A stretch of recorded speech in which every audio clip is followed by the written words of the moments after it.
उत्तराखंड में आज तेज बारिश का अलर्ट। कुमाऊं मंडल के कई जिलों में भारी बारिश का अनुमान। गढ़वाल मंडल में कुछ जगहों पर बारिश का पूर्वानुमान।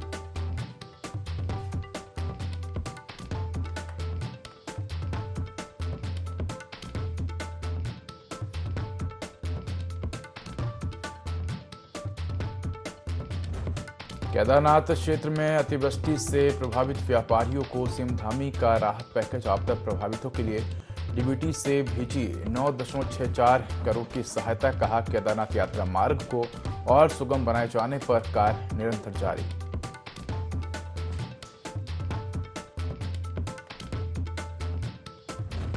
चारधाम यात्रा में श्रद्धालुओं का सैलाब। अब तक केदारनाथ पहुंचकर 12 लाख भक्तों ने किए दर्शन। बद्रीनाथ में पहुंचे 10,30,000 श्रद्धालु, तो गंगोत्री में 7 लाख और यमुनोत्री में 6 लाख श्रद्धालुओं ने किए दर्शन।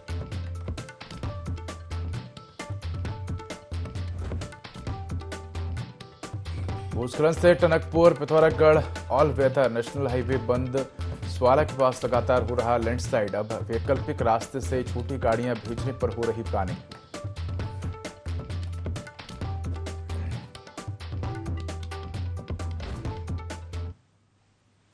नमस्कार, मैं हूं देवभूमि लाइव में आपका स्वागत है। बुलेटिन की शुरुआत करेंगे तमाम बड़ी खबरों के साथ। बड़ी खबर देहरादून से है, जहां केदारनाथ क्षेत्र में अतिवृष्टि से प्रभावित व्यापारियों को राहत। तो व्यापारियों को सीएम धामी ने राहत पैकेज दिया है। आपदा प्रभावितों के लिए डीबीटी से 9.64 करोड़ की सहायता राशि भेजी है। तो 31 जुलाई को केदारनाथ क्षेत्र में अतिवृष्टि से भारी नुकसान हुआ था। आपको बता दें कि लिनचोली से सोनप्रयाग तक पैदल और मोटर मार्ग क्षतिग्रस्त हुआ था। तो ये बड़ी खबर आपको बता रहे हैं देहरादून से, जहां केदारनाथ क्षेत्र में अतिवृष्टि से प्रभावित व्यापारियों को सीएम पुष्कर सिंह धामी ने राहत दी है। तो इसी खबर पर अधिक जानकारी के लिए हमारे साथ सहयोगी विनय जुड़ चुके हैं। विनय, केदारनाथ क्षेत्र में अतिवृष्टि से व्यापारियों को और स्थानीय लोगों को भारी नुकसान हुआ था, और इसके बाद अब सीएम पुष्कर सिंह धामी ने व्यापारियों को राहत दी है। राहत पैकेज का ऐलान किया है और डीबीटी के माध्यम से सहायता राशि भेजी है। क्या अधिक जानकारी? जी उदय, बिल्कुल। देखिए, आपको बता दें कि जिस तरह से केदारनाथ की अगर बात करें तो केदारनाथ में जिस तरह से अतिवृष्टि से काफी बड़ा नुकसान जो है इस दौरान हुआ था। भारी बारिश इस दौरान जो है उत्तराखंड में हुई थी। तो ऐसे में अब मुख्यमंत्री पुष्कर सिंह धामी ने जिस तरह से राहत पैकेज यहाँ पर व्यापारियों को दिया है, तो काफी महत्वपूर्ण जो फैसला है वो मुख्यमंत्री पुष्कर सिंह धामी ने जो है इस दौरान लिया है। तो ऐसे में देखा जा सकता है कि मानसून जिस तरह से आया तो जगह जगह जो यहाँ पर नुकसान हुआ है, पहाड़ी जो क्षेत्र हैं वहां की अगर बात करें तो भूस्खलन जैसी जो समस्याएं हैं इस दौरान देखने को मिली। मुख्यमंत्री पुष्कर सिंह धामी लगातार जिस तरह से हवाई सर्वे भी इस दौरान करते हुए नजर आए, तो उन्होंने इसको लेकर के फीडबैक भी लिया। तो देखा जा सकता है कि मुख्यमंत्री जो है किस तरह से अलर्ट मोड पर जो है इस दौरान दिखाई दिए हैं, और साथ ही जो एक बड़ा पैकेज केदारनाथ के लिए जिस तरह से दिया गया है, तो ऐसे में जो व्यापारी है उनको इसका फायदा यहाँ पर मिल पाएगा। क्योंकि व्यापारियों की अगर बात करें तो व्यापारी जिस तरह से वहां पर काम कर रहे थे, तो उनको जिस तरह से भारी नुकसान जो है इस दौरान हुआ, वहां पर जो उनकी दुकानें थी वो भी यहाँ पर क्षतिग्रस्त इस दौरान हुई थी अतिवृष्टि से। तो इसमें एक बड़ा सहयोग जो है मुख्यमंत्री की इस पहल से जो है यहाँ पर व्यापारियों को मिलेगा। और इसको लेकर के जो मुख्यमंत्री पुष्कर सिंह धामी जिस तरह से हर तरह से यहाँ पर अलर्ट मोड पर रहते हैं, उत्तराखंड का विकास हो या फिर अतिवृष्टि से होने वाली जो दिक्कतें हैं, जो घटनाएं हैं, उसको लेकर के मुख्यमंत्री पूरी तरह से अलर्ट मोड पर तो रहते ही हैं। साथ ही साथ जो आम जनमानस है उनसे भी जो है अपने कार्यों को लेकर के जो सरकार द्वारा जिस तरीके से कार्य किए जा रहे हैं उत्तराखंड सरकार द्वारा, तो उसको लेकर के भी यहाँ पर फीडबैक देते हुए नजर आते हैं। जी बिल्कुल विनय, अगर देखा जाए तो उत्तराखंड की हम बात करें तो उत्तराखंड हाई रिस्क जोन में आता है, और जहां अक्सर आपदाएं आती रहती, चाहे वो अतिवृष्टि की बात करें या लैंडस्लाइड की बात करें, अक्सर इस तरह की घटनाएं जो हैं वो उत्तराखंड में देखी जाती है। ऐसे में एक बड़ा सवाल उठता है कि चलो ठीक है, आपदा आई है, आपने राहत राशि वितरित की है और कहीं ना कहीं इससे जो लोग हैं उनकी क्षतिपूर्ति हुई है, लेकिन एक बड़ा सवाल ये उठता है कि स्थायी समाधान क्या है इसका, क्योंकि अक्सर इस तरह की समस्याएं सामने आती रहती है। ऐसे प्रशासन की तरफ से इस तरह की समस्याओं के निपटारे के लिए किस प्रकार के प्रावधान किए गए? अगर हम एग्जाम्पल के तौर पर देखें तो जोशीमठ में भारी आपदा आई, लैंडस्लाइड हुए, कई तरह के लोगों को दिक्कतें हुई, लेकिन सवाल ये उठ रहा है कि आखिर स्थायी समाधान क्या है इस सबका?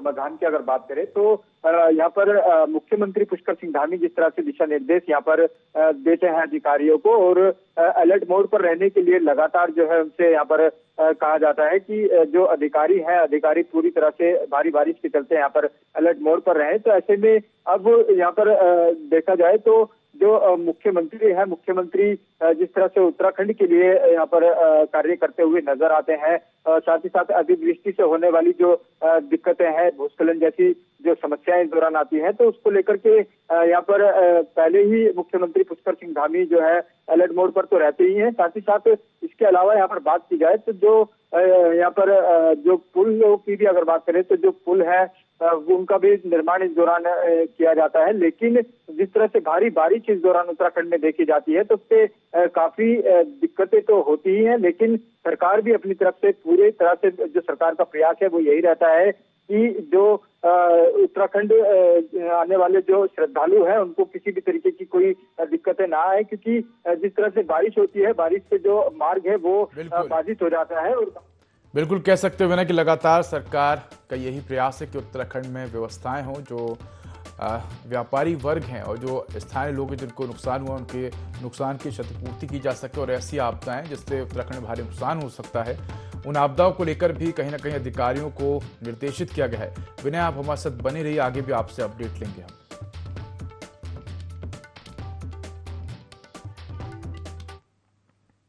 तो बड़ी खबर देहरादून से है, जहां चारधाम यात्रा में बढ़ रहा श्रद्धालुओं का सैलाब। अब तक केदारनाथ में 12 लाख भक्तों ने दर्शन किए हैं।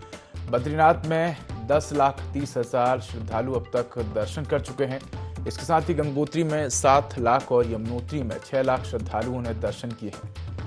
तो बता दें कि लगातार चारधाम यात्रा में श्रद्धालुओं का सैलाब बढ़ रहा है और अब तक केदारनाथ में 12 लाख भक्तों ने दर्शन किए हैं। तो इसी तौर पर अधिक जानकारी के लिए हमारे साथ सहयोगी विनय जुड़े हुए। विनय, अगर देखा जाए तो लगातार श्रद्धालुओं का जो आंकड़ा है बढ़ता हुआ नजर आ रहा है, इसके पीछे क्या कुछ कारण है? लगातार हम ये देख रहे हैं कि जो श्रद्धालु बड़ी तादाद में दर्शन करने के लिए पहुंच रहे हैं। जी उदय, बिल्कुल देखिए, चारधाम यात्रा की अगर बात करें तो चारधाम यात्रा है सुचारू रूप से जो है उत्तराखंड में चल रही है, और बड़ी संख्या में जो श्रद्धालु हैं इस दौरान यहाँ पर पहुंचते हुए नजर आ रहे हैं। क्योंकि बद्रीनाथ की अगर बात करें तो बद्रीनाथ में भी बड़ी संख्या में जिस तरह से जो श्रद्धालु हैं वो पहुंच रहे हैं। साथ ही केदारनाथ में 12 लाख से ज्यादा जो श्रद्धालु हैं वो पहुंच चुके हैं। टोटल आंकड़े की अगर बात की जाए तो 40 लाख से ज्यादा जो श्रद्धालु हैं चारधाम यात्रा में दर्शन कर चुके हैं। तो ऐसे में जो यहाँ पर व्यवस्थाएं हैं मुख्यमंत्री पुष्कर सिंह धामी द्वारा पूरी तरह से मुस्तैद की गई है चारधाम यात्रा को लेकर के।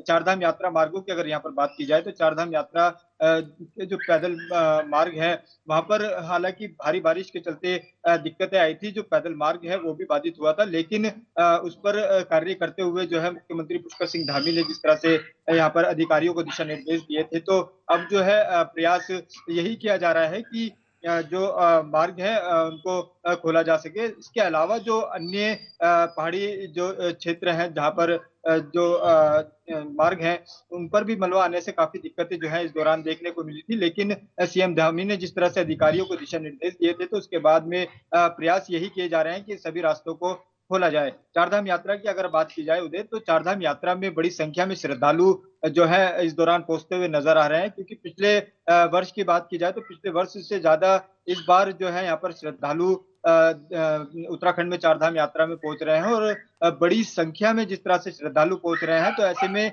मुख्यमंत्री द्वारा जिस तरीके से कार्य उत्तराखंड में किया जा रहा है, चारधाम यात्रा में जो व्यवस्थाएं की गई हैं उसको देखते हुए भी जो है यहाँ पर श्रद्धालु पूरी तरीके से जो है खुश नजर आए, क्योंकि मुख्यमंत्री पुष्कर सिंह धामी जिस तरह से चारधाम यात्रा के दौरान पहुंचे थे यहाँ पर यात्रियों से मिलने के लिए, श्रद्धालुओं से मिलने के लिए अतिवृष्टि के बाद, तो उन्होंने यहाँ पर फीडबैक भी जो है इस दौरान श्रद्धालुओं से लिया कि उनको किसी तरीके की कोई समस्या तो नहीं है, लेकिन श्रद्धालुओं में काफी खुशी का माहौल जो है इस दौरान देखने को मिला था। तो सीएम मुख्यमंत्री जो है पुष्कर सिंह धामी, उनकी जो यहाँ पर कार्य है उत्तराखंड में, उनके द्वारा जो कार्य किए जा रहे हैं, चारधाम यात्रा की बात करें, विकास कार्यों की बात करें, तो उससे जो है बाहर की जनता भी जो है वो भी पूरी तरह से यहाँ पर खुश नजर आई है और श्रद्धालुओं में भी काफी उत्साह जो है इस दौरान देखा गया है। जी बिल्कुल विनय, अगर देखा जाए तो उत्तराखंड में लगातार हम देख रहे हैं कि श्रद्धालुओं की जो आवक है वो बढ़ती हुई नजर आ रही है, लेकिन एक मौसम बड़ा फैक्टर रहा है।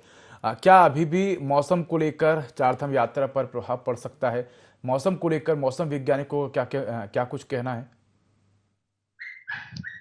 जी, बिल्कुल यहाँ पर उदय देखिए आपको बता दें कि आज की अगर बात करें तो आज मौसम विभाग ने यहाँ पर भारी बारिश का अलर्ट जारी किया है और साथ ही यहाँ पर चारधाम यात्रा की अगर बात करें, चारधाम यात्रा जिस तरह से उत्तराखंड में चल रही है, उसमें किसी भी तरीके की कोई ऐसी दिक्कतें जो है इस दौरान नहीं आने वाली है क्योंकि प्रशासन की बात की जाए तो प्रशासन पूरी तरह से अलर्ट मोड पर है, सुचारू जो है यहाँ पर जो मार्ग है उसको भी सुचारू यहाँ पर कर दिया गया है क्योंकि जिस तरह से जो चारधाम यात्रा में आने वाले जो श्रद्धालु हैं वो उनको भी यहाँ पर मुख्यमंत्री ने पुष्कर सिंह धामी ने जिस तरह से अपील की है कि जो भी श्रद्धालु इस दौरान चारधाम यात्रा में आते हैं तो मौसम देखकर ही जो है वो यात्रा में आए। तो ऐसे में काफी बड़ी संख्या में श्रद्धालु तो जो है चारधाम यात्रा में बिल्कुल पहुंच कह ही रहे सकते हैं हैं, बिना साथ कि ही काफी बड़ी संख्या में श्रद्धालु पहुंच रहे हैं और कहीं ना कहीं प्रशासन की तरफ से भी श्रद्धालुओं को मौसम को लेकर लगातार अपडेट दी जा रही कि मौसम को देखकर ही चारधाम यात्रा करें।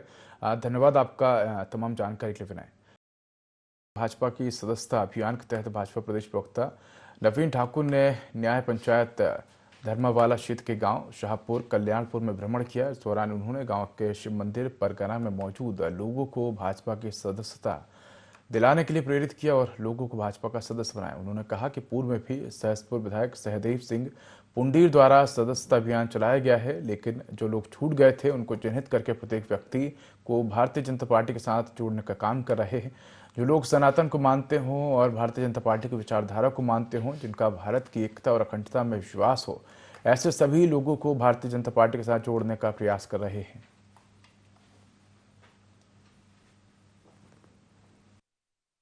पार्टी का ये महापर्व है और इसी के निमित्त आज शाहपुर कल्याणपुर में भारतीय जनता पार्टी के वरिष्ठ कार्यकर्ताओं द्वारा हमारे बूथ अध्यक्ष सचिन जी, हमारे वरिष्ठ भाजपा के नेता डॉक्टर रमेश जी, विजय भाई, हमारे विक्की, विजय जी, अमित जी, इन सभी कार्यकर्ताओं द्वारा सदस्यता अभियान यहाँ पर जो है चलाया जा रहा है।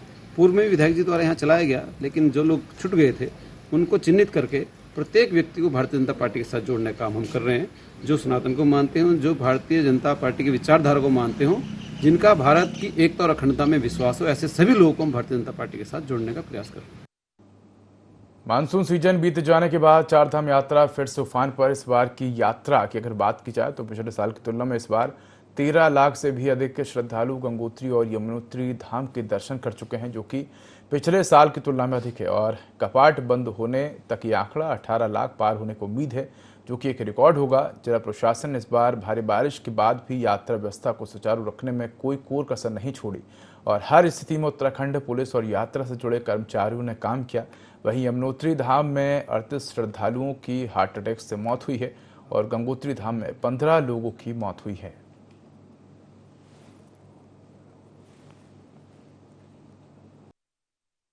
ऋतु हमारी समाप्त हुई है तो फिर एक बार दोबारा से हमारे जो है यात्री बढ़ने लग गए हैं। बाकी हमारी सारी टीमें जो है स्क्रीन सेंटर में हो गया, हमारे जो है जो ऑन बूथ में जो हमारे जो है वो स्वास्थ्य इकाइयाँ हैं और हमारे स्वास्थ्य मित्र हैं, वो सब जो है मुस्तैदी से अपना कार्य कर रहे हैं। और बात याद कर रहे हैं कि जो कैजुअलिटी थी इस बार हमारी कोई ऐसी बहुत बड़ी कैजुअलिटी नहीं हुई है। स्वास्थ्य कारणों से और जो है अपने दिन को जो थोड़ा एक्लेमेटाइज होने में दिक्कत होती तो वही लोग जो है ज़्यादातर जो हमारे जो है इस बार जो है जो हार्ट अटैक से ज़्यादा हमारी जो मृत्यु हुई है। तो इस बार हमारी यमुनोत्री धाम की अगर बात करूँ मैं तो हमारी यमुनोत्री धाम में 38 हुई हैं आज तिथि तक और जो है गंगोत्री में 15 लोगों का कैजुअलिटी है। पिछले साल की अपेक्षा ये काफ़ी मतलब कम है और हमने इस बार जो है काफ़ी जो है एहतियात बरते हैं, तो जिससे जो है अब तक जो है हम इस टारगेट को घटाने में कामयाब हुए हैं। यमुनोत्री में तो बेसिकली एक्चुअली हार्ट के केस ज़्यादा होने का कारण ये है कि वहाँ पे जो तीर्थयात्री आते हैं उनको चढ़ाई ज़्यादा करनी पड़ती है, मतलब 6 किलोमीटर का प्रॉपर ट्रैक है वहाँ पे। गंगोत्री में रिलेटिवली इसलिए कम है क्योंकि यहाँ पे डायरेक्ट गाड़ी जो है वो मंदिर तक पहुँच जाती है, तो इसलिए यहाँ पे थोड़ा कम है। यमुनोत्री में ज़्यादा होने का कारण यही है कि वहाँ पे ट्रैक है, एक्जर्शन ज़्यादा हो जाता है। लोग सेम डे में जानकी चट्टी पहुँच के और ऊपर चढ़ने की कोशिश करते हैं बिना एक्लेमेटाइज हुए। मतलब सेम डे मैंने ये देखा है कि अधिकतर लोग जो है हरिद्वार से चलते हैं और हरिद्वार से चल के वो जानकी चट्टी पहुँच के और सीधे सेम डे में ऊपर चढ़ाई कर लेते हैं। तो यमुनोत्री धाम में ज़्यादा जो कार्डिक पेशेंट हैं उसका रीज़न तो यही बनता है। जिलाधिकारी कमेंद्र सिंह ने मेला हॉस्पिटल का औचक निरीक्षण किया और इस दौरान उन्होंने मेला हॉस्पिटल के वार्डों के साथ साथ ऑपरेशन थिएटर का निरीक्षण किया।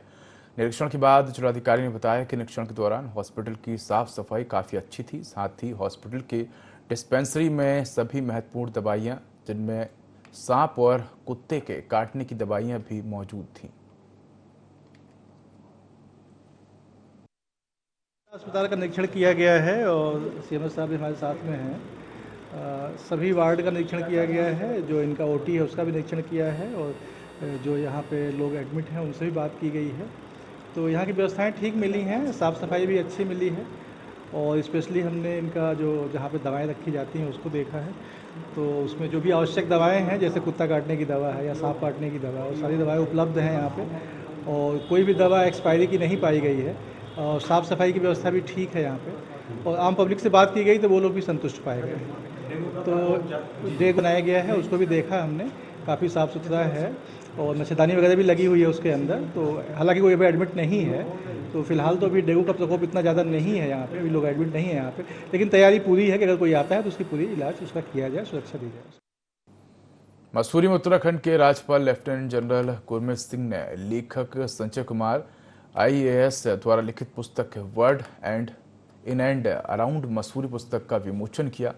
इस पुस्तक में उत्तराखंड के पक्षियों के विस्तृत वर्णन के साथ उनका चित्रण भी किया गया था, जिसे काफ़ी पसंद किया जा रहा है। कार्यक्रम में मौजूद वक्ताओं ने उत्तराखंड में बर्ड वॉचिंग और इको टूरिज्म की बढ़ती संभावनाओं पर अपने विचार व्यक्त किए। राज्यपाल लेफ्टिनेंट जनरल गुरमीत सिंह ने कहा कि विश्व पर्यटन दिवस के अवसर पर पुस्तक का विमोचन किया गया, जिसमें मसूरी के आसपास 150 पक्षियों का चित्रण और वर्णन किया गया है।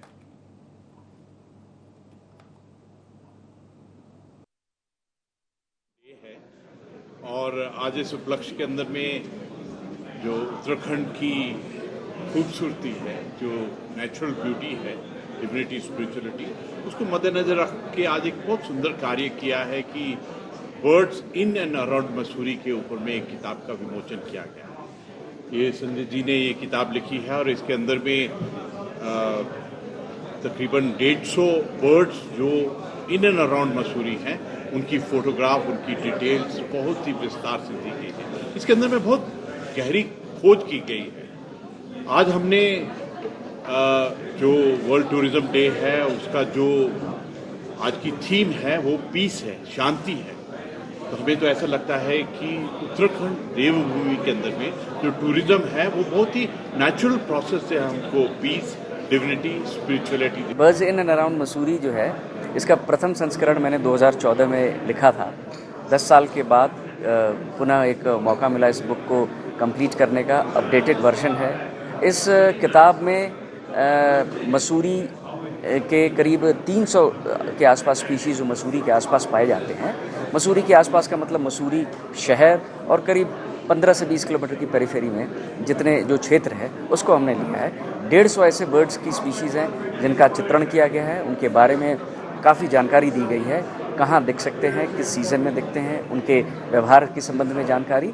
और मुझे खुशी है आपको बताते कि ये सारी बुक लिखने का जो कार्य है ये करीब 22 साल के परिश्रम का फल है। मसूरी के आसपास कौन कौन सी ऐसी जगह हैं जहाँ पे अच्छी बर्ड वॉचिंग की जा सकती है।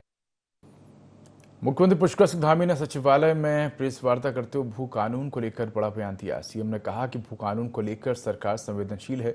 भू कानून के मुद्दे पर संशय सरकार दूर करेगी और अगले बजट सत्र में भू कानून लागू होगा।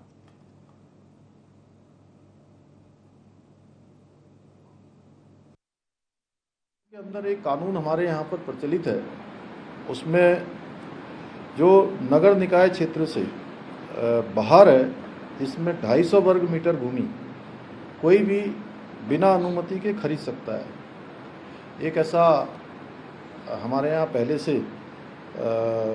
इस प्रकार का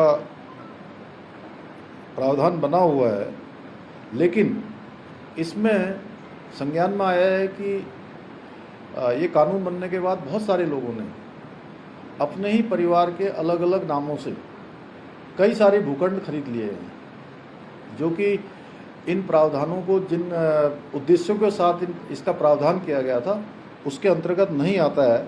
और हम ऐसी सभी ज़मीनें जो इस प्रकार से खरीदी गई हैं उनका हम विवरण तैयार करा रहे हैं और ऐसे लोगों के विरुद्ध सख्त कार्रवाई की जाएगी। और जितनी भी ज़मीनें इस प्रकार की निकलेंगी, जिन्होंने जो प्रावधानों के अंतर्गत नहीं आते लेकिन ज़मीनें खरीदी हैं, वो सारी ज़मीनें राज्य सरकार में निहित की जाएंगी। अगले बजट सत्र में हम उत्तराखंड की जो भौगोलिक परिस्थितियों के अनुरूप, इस पर चूँकि पहले से एक कमेटी बनी हुई है, कमेटी काम कर रही है, प्रारूप बनाने के लिए कमेटी का गठन भी किया हुआ है, मुख्य सचिव की अध्यक्षता में उसमें काम चल रहा है। देवभूमि उत्तराखंड की जनता को ये विश्वास दिलाना चाहता हूँ जो उत्तराखंड में है और देश दुनिया के किसी भी कोने में है, हम इस भू कानून के मुद्दे को, इसका भी समाधान हमारी ही सरकार करेगी।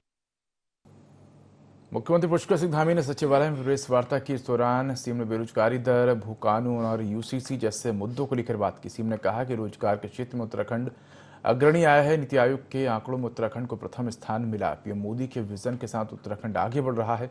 उन्होंने कहा कि यूसीसी के लिए हुए कई काम पूरे हो गए हैं।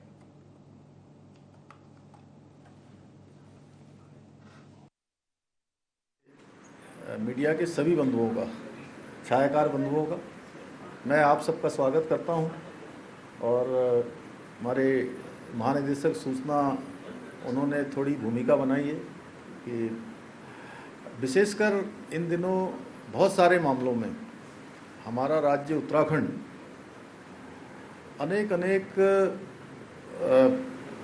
मैं कहूँ कि उपलब्धियां हमको प्राप्त हो रही हैं।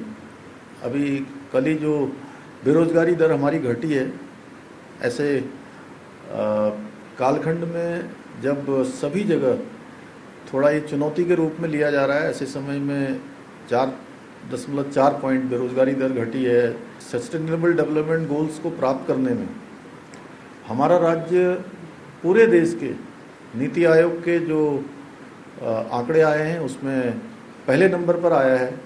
जो हमारे प्रधानमंत्री जी ने बाबा केदार की भूमि से कहा था कि 21वीं सदी का तीसरा दशक उत्तराखंड का दशक होगा, तो उस दिशा में हम ठीक प्रकार से आगे जा रहे हैं। हमारे मतलब सकारात्मक हमको परिणाम आ रहे हैं हर क्षेत्र में। चाहे आज हम समान नागरिक संहिता की बात करें तो उसमें भी हमारा